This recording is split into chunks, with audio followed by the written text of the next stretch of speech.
Значи, како што кажав и внатре, се работи за оружје, не реков хладно оружје, се работи за оружје, кое што, како што и тогаш кажав во изкасот, тоа го повторив и денеска, беше дел од големата толпа на луѓе за кои што конечно денеска бевме повикани како сведоци да сведочиме за тоа што се случи пред повеќе од една година. Како беше да се соочите со Игор Лукев, бидејќи сепак тој сам се пријави дека тој бил човекот кој што сепак посегнувал позад на телото, вие не го именувате, како беше да се соочите? Тој се сомневаше во вашиот исказ со тоа што сте биле повреден, ви бил скршен носот, сте биле под притисок со закана за вашите деца.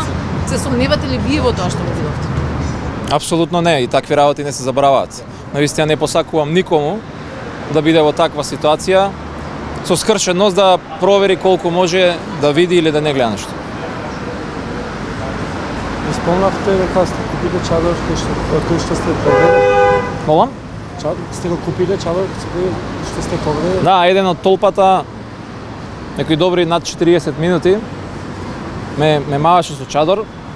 Првата понуда беше 300 денари, не ја прифати, за на крај 1000 денари го даде чадорот и ја напушти просторијата. Односно со ниското обезбедување, дали тоа сепак вештидеше или не? Тука беа и оние последни прашања кои што се еден од обезбедувањето. Дали сепак во некои моменти вештидеше? Некои од луѓето во одредени моменти, да. Меѓутоа, апсолутно не беа организирани, не беа доволно и не беа на висина на задачата.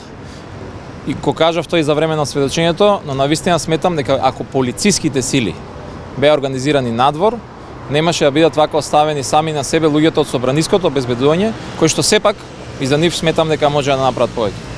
Што чувствувавте кога ги гледавте на телевизиските екрани како толпата влегува во собранието и кога сте го чуле звукот на кршење и чекорите по линиите чекори по скалите? Што чувствував? Веројатно беше основното чувство да се обидеме да се организираме да се спасиме. И тоа почнавме да го правиме со тоа што прво се обидовме да ги симнеме пратениците што беа горе на галеријата, да не случајно при налетот на толпата некој падне долу.